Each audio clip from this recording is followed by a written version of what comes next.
Pesantren Al-Wafa. Assalamualaikum warahmatullahi wabarakatuh. Alhamdulillah hamdan katsiran thayyiban mubarakan fih kama yuhibbu rabbuna wa yarda. Asyhadu an la ilaha illallah wahdahu la syarikalah wa asyhadu anna Muhammadan abduhu wa rasuluh. Ya ayyuhalladzina amanu taqullaha haqqa tuqatih wa la tamutunna illa wa antum muslimun.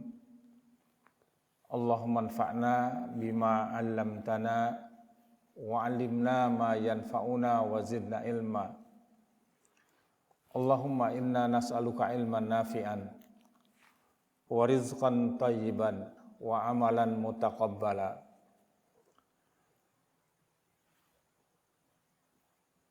Para pemirsa, para hadirin wal hadirat rahimani wa rahimakumullahu jami'an. Alhamdulillah, kembali kita panjatkan puji dan syukur kepada Allah Subhanahu wa taala yang masih mencurahkan karunia dan nikmatnya yang tidak terhingga, tidak terbatas. Termasuk alhamdulillah masih diberikan nikmat kesehatan, masih diberikan nikmat umur, dan tentu saja semoga sisa umur kita merupakan kesempatan untuk menambah berbagai macam kebaikan. Ikhwati iman, para pemirsa rahimani wa rahimakumullah jami'an. Juga kita bersyukur kepada Allah Subhanahu wa taala masih diberikan kesempatan untuk tafakuh, untuk memahami agama, untuk memahami Islam, yang juga merupakan karunia Allah Subhanahu wa taala yang besar, yang merupakan kewajiban dan juga kebutuhan bagi manusia, ya, sebab dengan tafakuh fiddin itu Allah Subhanahu wa taala akan memudahkan jalan untuk memperoleh berbagai macam kebaikan. Untuk inilah di antara rahasia kenapa Rasulullah Shallallahu alaihi wasallam mengajarkan kepada kita doa sebelum melakukan aktivitas ba'da sholat subuh. Yang pertama kali diminta itu bukan rizki, tetapi adalah ilmu yang bermanfaat. Itu ketika kita berdoa, Allahumma inni as'aluka ilman nafi'an wa rizqan thayyiban wa amalan mutaqabbala. Ya Allah, aku mohon kepadamu ilmu yang bermanfaat, kemudian rizki yang baik, dan baru mohon kepada Allah Subhanahu wa taala agar amalan kita tidak sia-sia, agar amalan kita diterima oleh Allah Azza wa Jalla. Dan syarat diterimanya amal itu tentu saja yang pertama adalah motivasinya ikhlas, dilakukan semata-mata karena Allah Subhanahu wa taala. Kemudian yang kedua diaplikasikan sesuai dengan petunjuk Rasulullah Shallallahu alaihi wasallam. Ikhwati iman, para pemirsa di mana saja berada, kajian kita pada pagi ini adalah akan mempertegas kembali tentang Islam dan sekularisme. Karena sebagaimana kita rasakan bahwa upaya-upaya deislamisasi, upaya-upaya pendangkalan Islam, upaya-upaya lokalisasi Islam, upaya-upaya untuk membatasi universalitas Islam, kemudian juga untuk membatasi kelanggengan Islam, itu senantiasa dilakukan oleh orang-orang yang tidak meyakini akan kebenaran Islam itu sendiri. Sementara kita sebagai Muslim wajib menjadikan Islam sebagai dasar hidup kita, Kita harus memiliki moto ana muslimun qabla kulli syai'. Saya ini adalah seorang muslim sebelum segala sesuatu. Ikhwati iman, para pemirsa rahimani wa rahimakumullah jami'an. Islam adalah agama dunia dan agama akhirat, ya. Itu agama yang membawa kebahagiaan dan kesejahteraan manusia, ya. Kalau istilah sekarang itu mungkin kebahagiaan spiritual, kebahagiaan material dan spiritual, kebahagiaan di dunia dan di akhirat. Ya, sebagaimana dalam rangkuman doa yang selalu kita panjatkan kepada Allah Subhanahu wa taala, Rabbana atina fid dunya hasanah wa fil akhirati hasanah wa qina azabannar.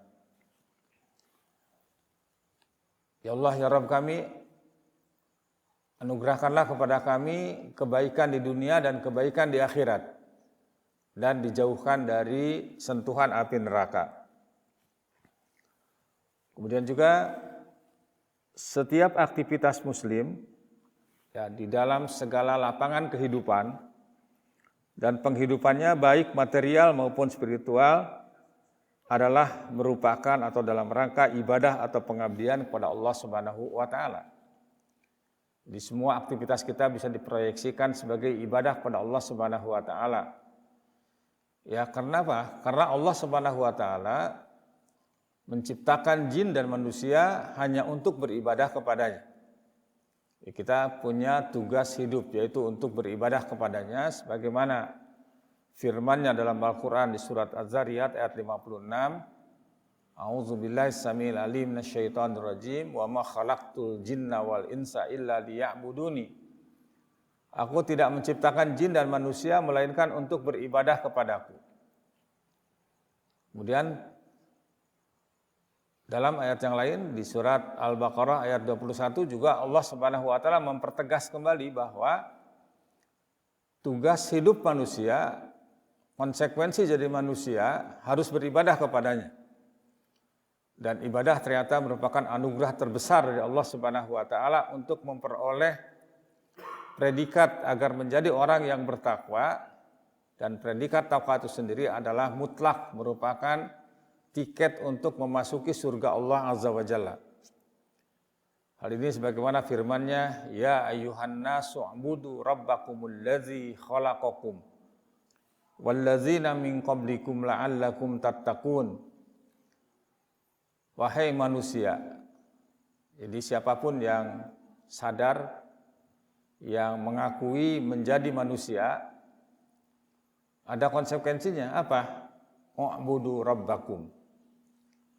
Hendaklah kalian beribadah kepada Tuhan kalian, beribadah kepada Allah Subhanahu wa taala yang menciptakan, yang memberi rezeki, yang mengatur kalian dan menciptakan orang-orang sebelum kalian, la'allakum tattaqun, agar kamu sekalian bertakwa. Nah, ternyata di antara urgensi takwa yang terpenting itu adalah bahwa takwa merupakan tiket untuk masuk surga Allah Azza wa Jalla. Ya, sebagaimana firman-Nya dalam Al-Qur'an di surat Ali Imran ayat 133, wasari'u ila magfiratim mir rabbikum wa jannatin arduhas samawati wal ard uiddat lil muttaqin. Dan bersegeralah, bergegaslah untuk memperoleh ampunan, ya, dan sorga dari Rabbmu yang luasnya seluas langit dan bumi. Uiddat lil muttaqin, disediakan bagi orang-orang yang bertakwa. Maka untuk itulah setiap aktivitas seorang muslim di dalam segala lapangan hidup dan kehidupannya itu bisa diproyeksikan menjadi ibadah kepada Allah Subhanahu wa taala selama memenuhi 3 syarat. Pertama adalah ikhlas sebagai titik tuju. Ikhlas sebagai titik tolak. Yang kedua, ridho Allah sebagai titik tuju. Yang ketiga, amal solih sebagai garis amal. Jadi motivasinya, titik tolaknya ikhlas semata-mata karena Allah Subhanahu wa taala. Tujuan akhirnya hanya satu, ingin mendapatkan ridho Allah Azza wa Jalla. Kemudian petunjuk pelaksanaannya disesuaikan dengan apa yang dicontohkan oleh Nabi Shallallahu Alaihi Wasallam. Itu kalau aktivitas kita seperti itu, semuanya itu akan merupakan ladang untuk memperoleh pahala, merupakan kesempatan untuk beribadah kepada Allah Azza wa Jalla, tidak hanya sekedar terjebak dalam rutinitas. Makanya pantas sahabat yang mulia Ali bin Abi Thalib radhiyallahu anhu mengatakan, moto seorang muslim itu adalah ya hayatuna kulluha ibadatun. Ya. Ana muslimun qabla kulli syai. Saya ini muslim sebelum segala sesuatu. Hayatuna kulluha ibadatun. Hidup kami ini seluruhnya adalah ibadah kepada Allah Azza wa Jalla. Jadi artinya setiap lapangan kehidupan dan penghidupan manusia muslim merupakan arena ibadah atau pengabdian kepada Allah Subhanahu wa taala. Maka bagi setiap muslim tidak ada satu lapangan pun yang lepas daripada kegiatan beragama. Melaksanakan ajaran agama, melaksanakan ajaran Islam ya dari wahyu, dari peranan, pengawasan dan penguasaan Allah Azza wa Jalla. Nah makanya untuk itulah ada yang mendefinisikan Islam setelah memberikan penegasan kembali kepada kita bahwa satu-satunya agama yang diridhoi oleh Allah Subhanahu wa taala hanyalah Islam. Sebagaimana firman-Nya dalam Al-Qur'an di surat Ali Imran ayat 19, "Inna dina indallahil Islam." Sesungguhnya agama yang diterima di sisi Allah Subhanahu wa taala hanyalah Islam. Kemudian di antara sekian banyak definisi Islam itu ada yang mendefinisikan dengan kalimat ad-din. Agama Islam itu adalah huwa ma wada'ahullah, yaitu apa saja yang Allah tetapkan fi kitabihil hakim, dalam kitabnya yang bijaksana, dalam Al-Quran. Wa sunnatin nabihi sahihah, dan sunnah nabinya yang sahih. Jadi Islam itu adalah agama yang dibangun dengan dalil, ya, dibangun dengan Al-Quran, qala Allah, qala Rasul, qala sahabah. Jadi kalau kita ditanya tentang Islam itu harus berdasarkan dalil Al-Quran, dalil As-Sunnah, atau ijma para sahabat ridwanullah alaihim ajmain, murid langsung Rasulullah Shallallahu Alaihi Wasallam. Ya, jadi bukan kata guru saya, kata ustadz saya, kata ustadzah saya, bukan.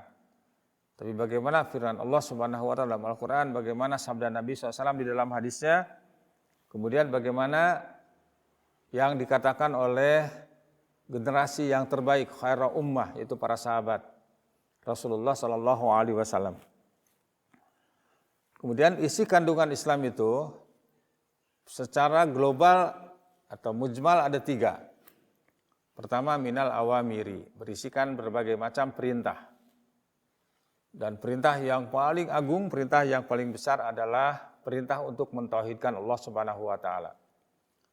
Perintah untuk beribadah hanya kepada Allah Subhanahu wa taala, perintah untuk mentaati Allah Azza wa Jalla, perintah untuk meneladani Rasulullah Sallallahu Alaihi Wasallam, perintah untuk berbuat baik kepada kedua orang tua, berbuat baik kepada tetangga, berbuat baik kepada tamu, dan lain sebagainya.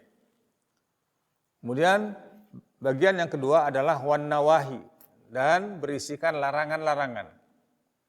Ya, larangan yang paling besar, yang paling penting adalah larangan menyekutukan Allah Subhanahu wa taala. Larangan maksiat kepada Allah Subhanahu wa taala, dan syirik adalah kemaksiatan yang paling maksiat. Kedurhakaan yang paling durhaka. Dosa yang tidak diampuni oleh Allah Subhanahu wa taala, dosa besar, kesesatan yang fatal yang bisa menghapus pahala-pahala amalan yang sudah ada, dan juga Allah Subhanahu wa taala mengharamkan bagi orang yang melakukan perbuatan syirik untuk memasuki ke dalam surganya.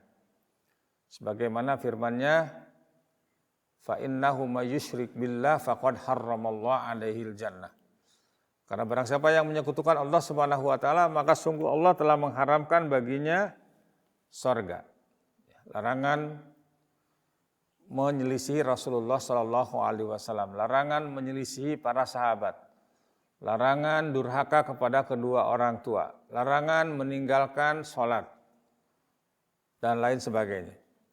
Kemudian yang ketiga, Islam itu bukan hanya perangkat perintah dan larangan sehingga terkesan kaku, tetapi Islam juga adalah berisikan berbagai macam petunjuk, ya, yaitu wal irsyadat, ya, petunjuk, arahan, konsepsi dalam hidup dan kehidupan ini. Apa tujuannya? Limaslahatil basyari dunyahum wa ukhrahum, itu untuk kemaslahatan manusia di dunia dan di akhirat. Ini artinya bahwa Islam adalah agama dunia dan akhirat. Orientasi seorang muslim adalah akhirat dan dunia, gitu. Dan juga meyakini bahwa Islam adalah agama yang sudah sempurna dan paripurna, agama yang tinggal melaksanakannya. Ya, sebagaimana firman Allah Azza wa Jalla dalam Al-Qur'an di surat Al-Maidah ayat 3, Al-yauma akmaltu lakum dinakum wa atmamtu alaikum ni'mati wa raditu lakumul Islam madina.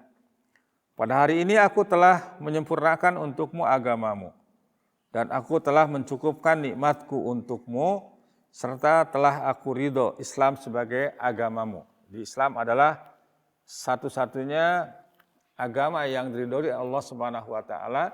Sekaligus juga ayat ini menunjukkan bahwa sampai penamaan Islam itu ya tidak dikaitkan dengan nama tokohnya, tidak dihubungkan dengan tempat kelahirannya, tetapi penamaan Islam itu juga berdasarkan dalil Al-Qur'an, yaitu waraditu lakumul Islam madina, dan aku ridho Islam agama bagi kalian.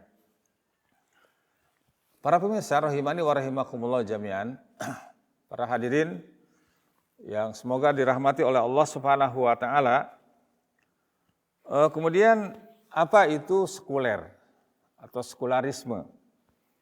Secara historis, sekularisme atau sebagaimana juga Marxisme, ya, timbul di Barat sebagai reaksi terhadap Kristianisme pada akhir abad pertengahan. Sekularisme adalah satu isme, satu paham atau aliran dalam kultur yang pertama secara sadar mengkonsentrasikan, memusatkan perhatiannya semata-mata kepada masalah duniawi.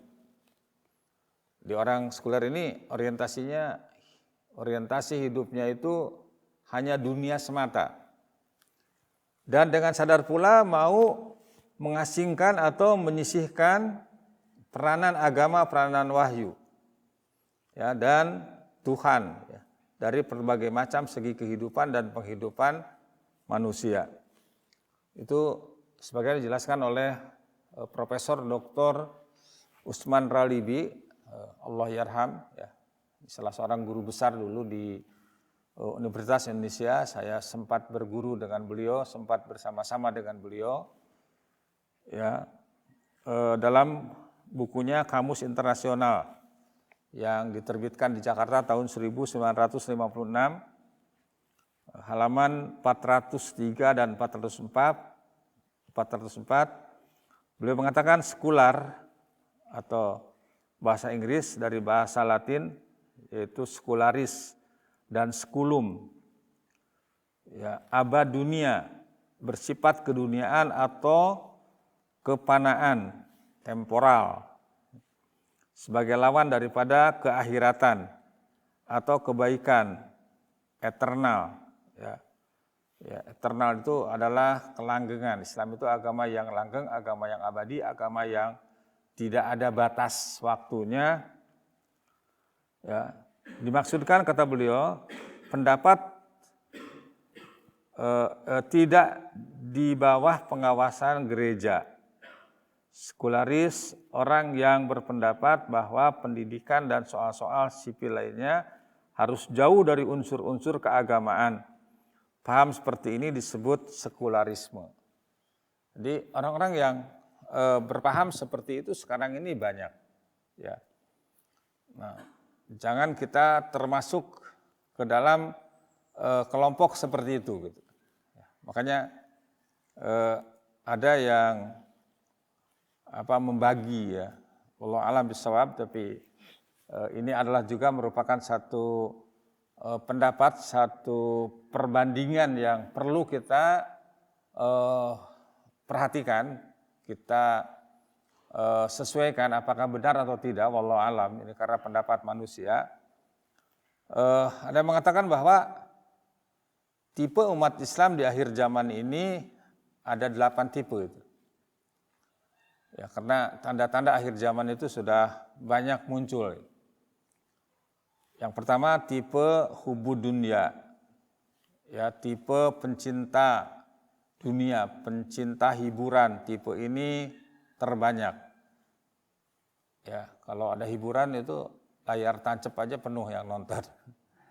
Tapi kalau ngaji nggak mau gitu kan.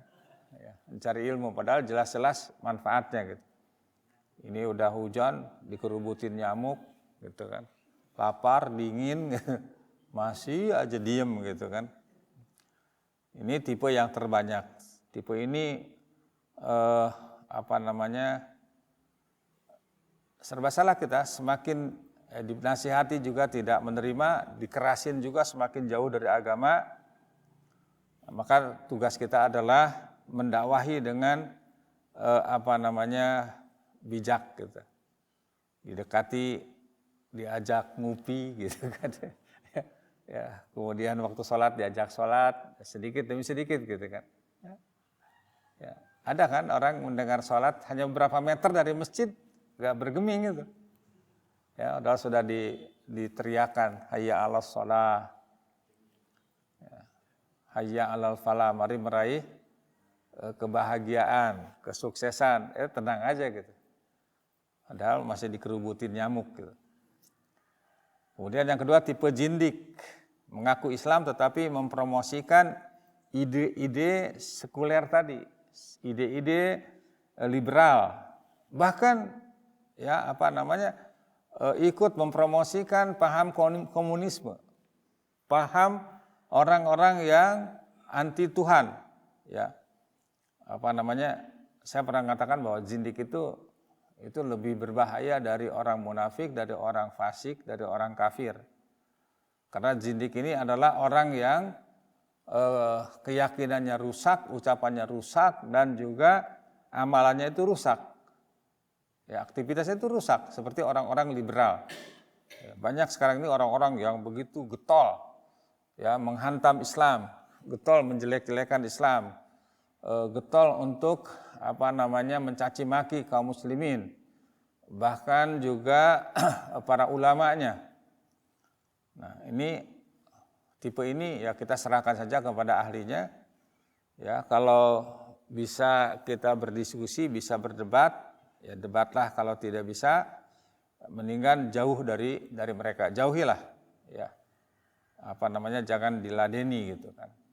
Ya, kecuali kalau orang-orang yang secara spesialis mampu untuk mematahkan argumentasi mereka, ya walaupun targetnya bukan untuk mereka berubah menjadi seorang muslim yang baik, wallahu alam, karena itu adalah berkaitan dengan hidayah Allah Azza wa Jalla, tapi paling tidak adalah untuk menjelaskan kepada kaum muslimin bahwa pendapat dia itu pendapat yang sesat, pendapat yang salah, pendapat yang mencelakakan manusia di dunia dan di akhirat.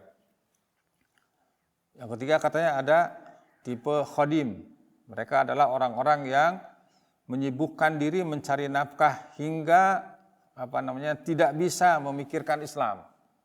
Habis ya tenaga dan pikirannya itu untuk mengumpulkan dunia, ya. Ya kalau ternyata juga dia kaya masih mending gitu, dapat di dunia gitu. Ini sudah habis-habisan, ya lupa sholat, lupa ibadah kepada Allah Subhanahu Wa Taala, lupa ngaji, tapi tetap aja miskin, ya tetap aja rumah ngontrak, kadang-kadang gak kebayar juga gitu. Nah ini sangat rugi dunia dan akhirat. Nah ini tipe seperti ini itu yang terbanyak sekarang ini, gampang itu dikasih proyek, kemudian tugas kita adalah tetap mendakwahi mereka dengan cara yang bijak dan yakinkan kepada mereka bahwa dunia ini, rezeki ini semuanya itu telah permanen, telah ditetapkan oleh Allah Subhanahu wa taala. Kemudian yang keempat ada tipe mustad'afin, tipe orang yang lemah, du'afa, tipe kelompok yang terjalimi, lemah mental, serta orang-orang yang memiliki keterbatasan fisik maupun mental. Terhadap mereka wajib kita membantunya, memotivasinya, memberikan semangat bahwa harus bangkit untuk beribadah kepada Allah Subhanahu wa taala, bangkit untuk berdoa kepada Allah Subhanahu wa taala, dan bangkit berusaha keluar dari berbagai macam permasalahan hidup dan kehidupan ini dengan jalan memperkuat iman dan takwa. Karena hanya orang yang bertakwalah Allah Subhanahu wa taala memberikan jaminan akan mendapatkan jalan keluar dan rizki dari arah yang tidak disangka-sangka. Ini akidah Islam ini. Sebagaimana firman-Nya, wa may yattaqillah yaj'al lahu makhraja wa yarzuqhu min haitsu la yahtasib. Barang siapa yang bertakwa kepada Allah Subhanahu wa taala, Allah Subhanahu wa taala akan memberikan solusi, akan memberikan jalan keluar dan akan memberikan rezeki dari arah yang tidak disangka-sangka. Kemudian yang kelima katanya ada tipe muslim yang sholih mauquf. Sholih tapi pasif gitu. Kesolehannya itu untuk sendiri aja gitu. Tidak mau menularkan kepada orang lain, hatta kepada istrinya, kepada suaminya, kepada anak-anaknya, kepada keluarganya juga tidak ada ikhtiar untuk menularkan kesolehannya itu. Ya, banyak orang yang seperti itu. Orang yang baik, orang yang soleh, tapi anak dan istrinya itu tidak terpengaruh. Jadi istilah itu netral sajalah gitu kan. Tipe ini adalah sebaiknya diajak untuk kerjasama, kolaborasi. Ya, bahwa kita punya tugas dan kewajiban untuk mendakwahi manusia dan objek dakwah yang paling dekat adalah keluarga. Ya, sebagaimana firman Allah Azza wa Jalla dalam Al-Qur'an, ya ayyuhalladzina amanu qu anfusakum wa ahlikum nara. Wahai orang-orang yang beriman, jagalah dirimu dan keluargamu dari api neraka. Kemudian yang keenam katanya ada tipe ta'assub. Agamis tapi mementingkan golongannya sendiri. Ya, dan juga alergi dengan golongan dengan kelompok yang lainnya. Dia merasa bangga dengan kelompoknya. Ini juga berbahaya. Karena ta'assub fanatisme terhadap kelompok, terhadap golongan, apakah itu organisasi, apakah itu OTB, ada juga organisasi tanpa bentuk, ada orang yang tidak berorganisasi tetapi juga ta'assubnya lebih kencang lagi gitu, sama saja. Dan Allah Subhanahu wa taala mensetarakan dosa orang yang seperti itu seperti orang yang menyekutukan Allah Azza wa Jalla. Waliyadzubillah, kita lihat dalam Al-Qur'an di surat surat Rum ayat 31 dan 32 kalau tidak salah, wala takunu minal musyrikin, janganlah kalian termasuk orang-orang yang menyekutukan Allah Azza wa Jalla. Ya, mungkin selama ini kalau kita dengar kalimat musyrik, orientasi berpikir kita pada orang-orang yang menyembah berhala, pada orang-orang yang minta-minta ke kuburan, kepada orang-orang yang minta ke batu, ke pohon yang besar. Tapi ternyata kemusyrikan di sini adalah minal ladzina farraqu dinahum wa kanu syi'an kullu hizbin bima ladaihim farihun. Jangan termasuk orang-orang yang memecah-mecah belah agamanya, ya, sehingga menjadi beberapa kelompok. Setiap kelompok merasa bangga dengan kelompoknya. Jadi yang dijadikan kebanggaan itu bukan Islamnya tetapi kelompoknya. Ya, makanya terhadap tipe yang keenam ini, tipe ta'assub ini, Kita harus mengingatkan, kita harus membangun ukhuwah ya dengan mereka dan mengingatkan bahwa setiap muslim itu saudara, setiap mukmin itu adalah saudara.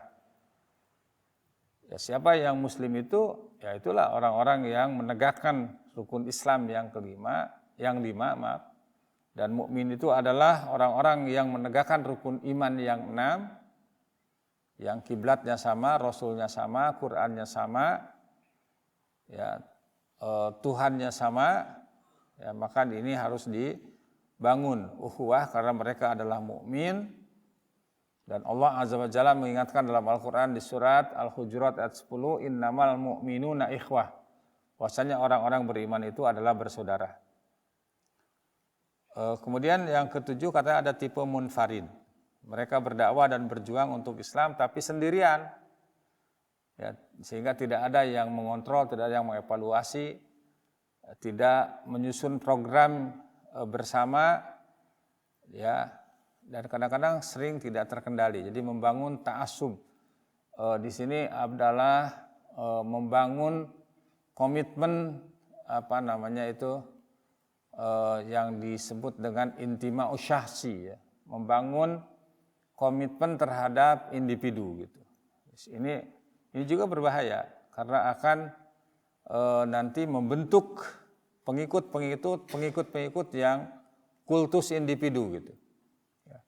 Dan kultus individu juga ini akan bisa membawa kepada kesyirikan sebagaimana yang pernah dialami oleh orang-orang Bani Israel yang Allah abadikan dalam Al-Qur'an, ittakhadhu ahbarahum wa ruhbanahum arbaba min dunillah. Mereka menjadikan rahib-rahib mereka, pendeta-pendeta mereka sebagai tuhan-tuhan selain Allah Subhanahu wa taala. Jadi ini adalah tipe yang ke-7 yang harus juga kita jauhi. Terhadap tipe ini kita ajak untuk hidup berjamaah. Berjamaah adalah merupakan rahmat Allah Subhanahu wa taala. Dan yang ke-8 adalah tipe al-jamaah, mereka ini berjuang untuk persatuan, untuk ukhuwah, untuk kesejahteraan, untuk kejayaan umat Islam secara keseluruhan dengan cara yang benar, berjamaah dan teratur. Ya, ini adalah merupakan kelompok yang sedikit. Itu adalah di antara gambaran tipe-tipe kaum muslimin yang ada di akhir zaman ini. Tentu kita ingin menjadi bagian kaum muslimin yang salih, yaitu menjadi mukmin yang memiliki akidah yang bersih, ibadah yang benar, kemudian akhlak yang tangguh. Para hadirin dan hadirat, ikhwati iman, para pemirsa rahimani wa rahimakumullahu jami'an.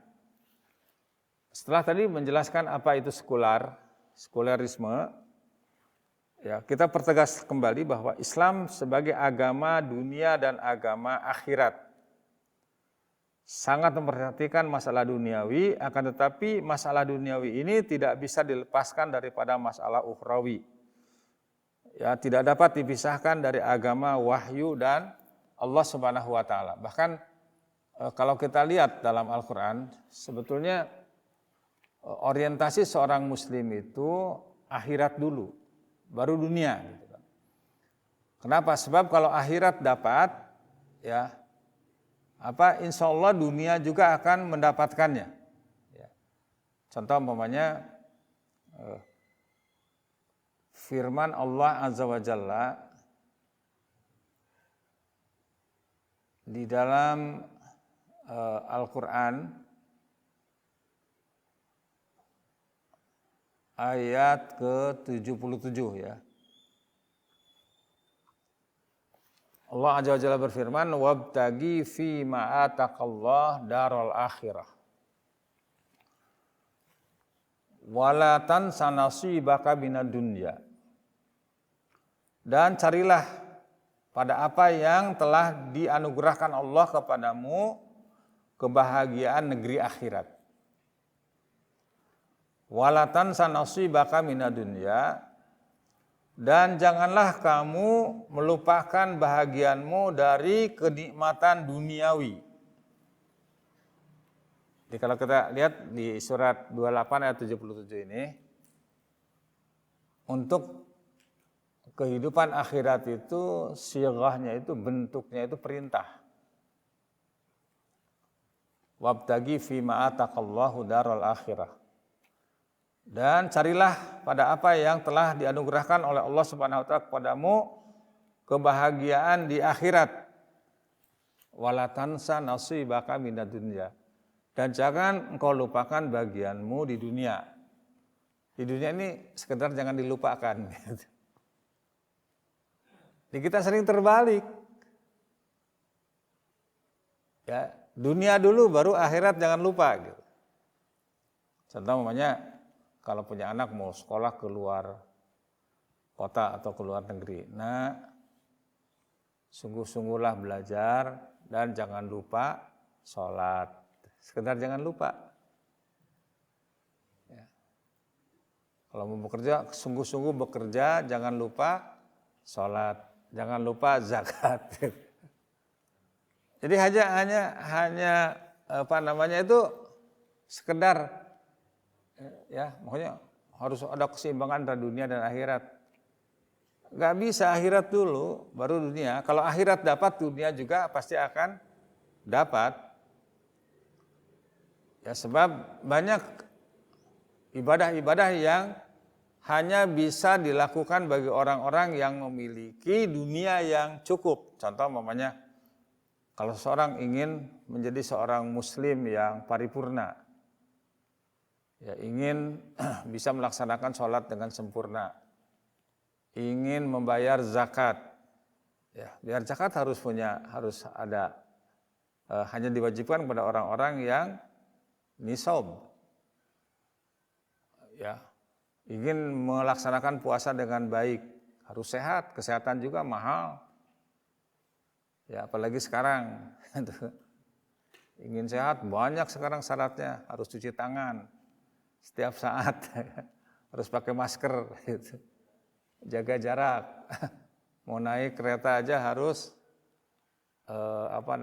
rapid test, harus swab, macam-macam mahal, gitu kan?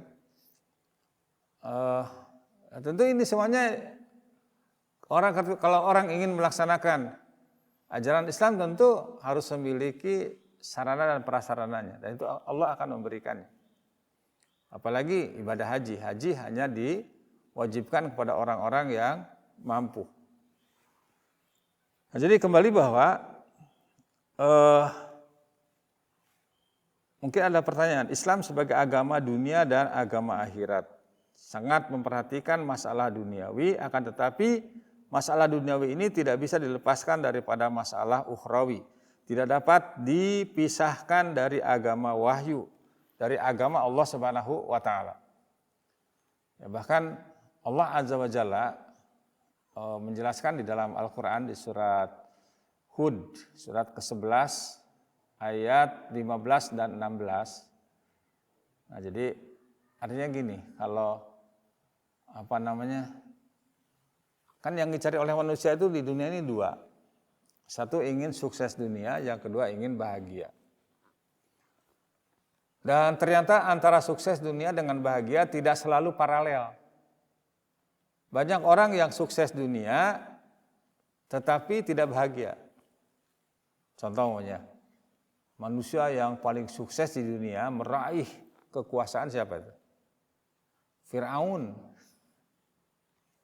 Fir'aun itu raja di raja, bukan hanya raja, bahkan mengaku sebagai Tuhan. Ana rabbukumul a'la, saya ini Tuhan kalian yang maha tinggi. Orang yang sukses kaya raya siapa? Qarun. Ya, sampai hartanya itu kececer kemana-mana. Kalau di Bekasi ada orang gali tanah ketemu harta, dibilang harta Qarun. Tapi apakah dia bahagia? Tidak. Ditenggelamkan bumi sampai hari kiamat.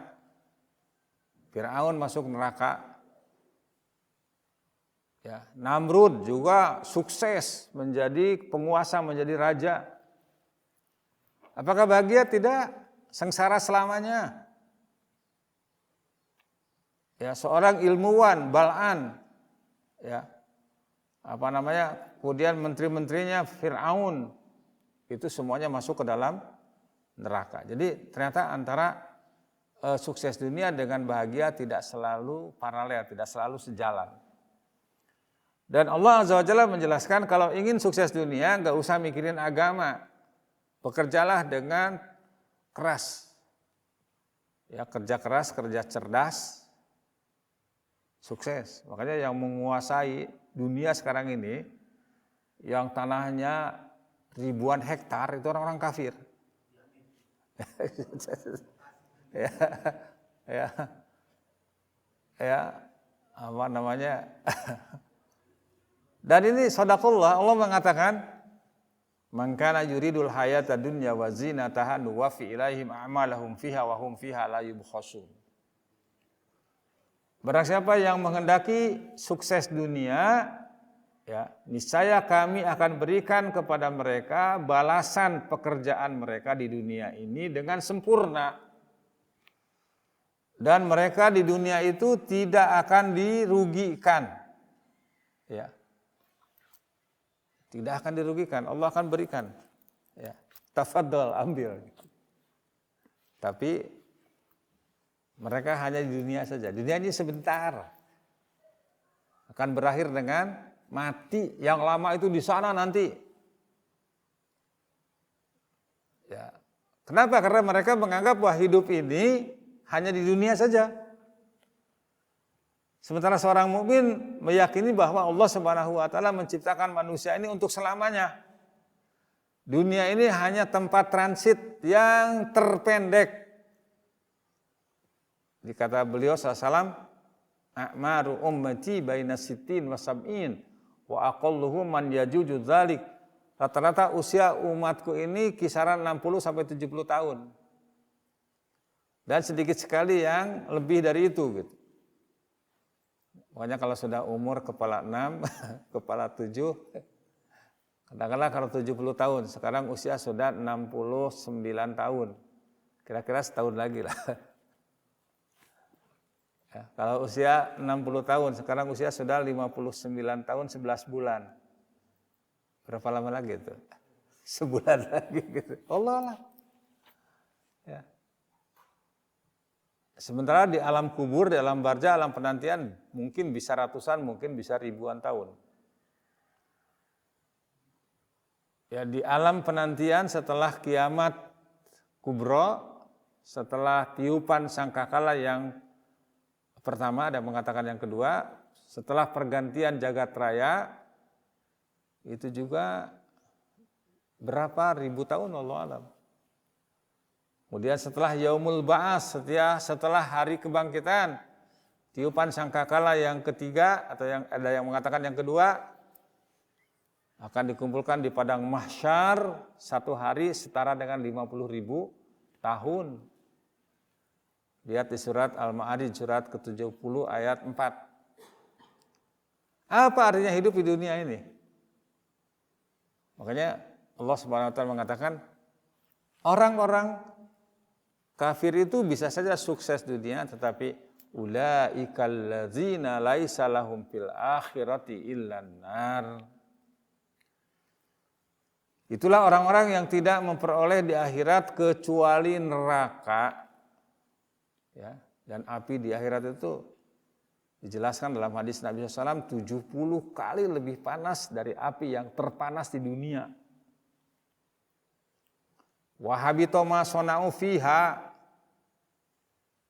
ya, dan lenyaplah di akhirat itu apa yang telah mereka usahakan. Mereka sudah membangun sarana dan prasarana. Mereka sudah memberikan kebaikan kepada orang banyak, tapi itu nanti akan Allah hapus. Wa batilu ma kanu ya'malun. Dan sia-sialah apa yang telah mereka kerjakan. Apa yang mereka usahakan di dunia itu tidak ada pahalanya di akhirat. Tidak ada pengaruhnya. Itulah yang harus kita yakini betul, ya, bahwa Islam adalah agama dunia dan akhirat. Nah, sekarang apakah bisa Islam sejalan dengan sekularisme? Islam dapat sejalan dengan sekularisme dalam hal sama-sama memperhatikan masalah duniawi. Boleh. Kerjasama dalam masalah dunia boleh. Bahkan Rasulullah SAW juga mengatakan, antum a'lamu bi umuri dunyakum, kalian lebih mengetahui dalam urusan duniamu. Wa fi amri dinikum fa ilayya, tapi dalam urusan agamamu kembalikan kepadaku. Jadi tidak mengapa bekerja sama dengan orang-orang sekuler mengurusi masalah dunia, akan tetapi Islam secara prinsipil menolak sekularisme. Menolak paham yang hanya dunia oriented. Orientasinya hanya dunia saja. Karena yang terakhir ini dalam memusatkan perhatiannya kepada masalah dunia itu, telah secara sadar memalingkan muka dari agama, wahyu dari ajaran Allah Subhanahu wa taala dalam kehidupan dan penghidupan sehari-hari. Umat Islam menentang sekularisasi karena sekularisasi adalah proses yang membawa orang-orang, golongan atau masyarakat semata-mata berhaluan duniawi. Ya. Kian lama semakin memalingkan muka dari nilai-nilai dan norma-norma ilahi yang abadi. Kian lama semakin memalingkan muka dari agama wahyu dan Tuhan. Jadi orang kalau sudah asik dengan dunia itu akan jauh dari agama. Ya, ini sebagaimana dikatakan oleh seorang penulis TGS Mulia dan KHA Hiding dalam bukunya yang berjudul Ensiklopedia Indonesia, artikel sekularisasi. Sekularisasi dari bahasa Latin, istilah yang dipakai untuk menyatakan suatu proses yang sedemikian rupa berlakunya sehingga orang, golongan atau masyarakat yang bersangkutan semakin berhaluan duniawi. Artinya semakin memalingkan muka dari agama atau semakin kurang memperhatikan nilai-nilai atau norma-norma yang dianggap kekal dan sebagainya. Dalam kebudayaan barat, hal semacam ini tampak misalnya di masa habisnya zaman pertengahan dan di zaman pencerahan.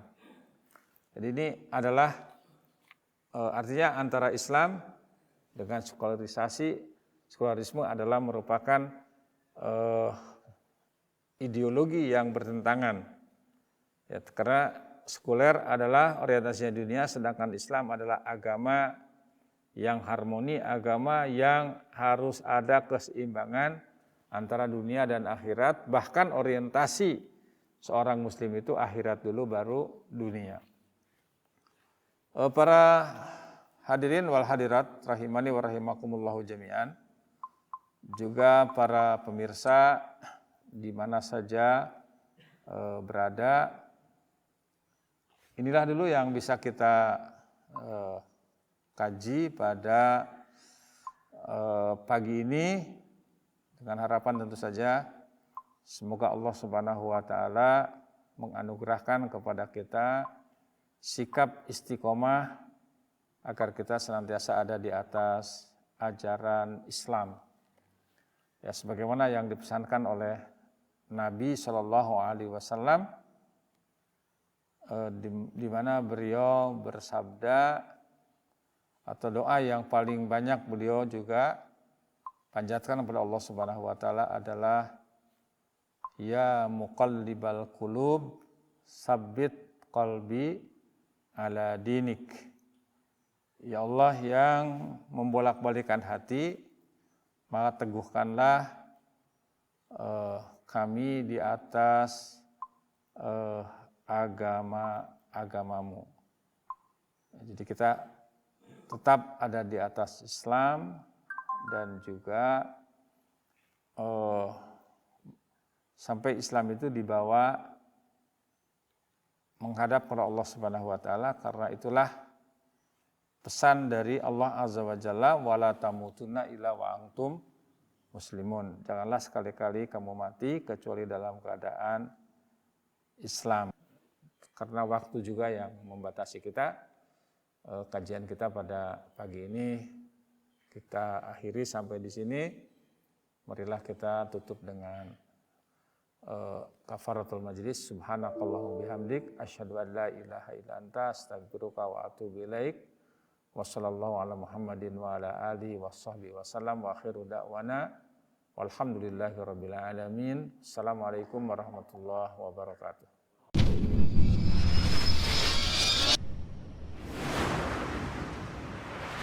Pesantren Al-Wafa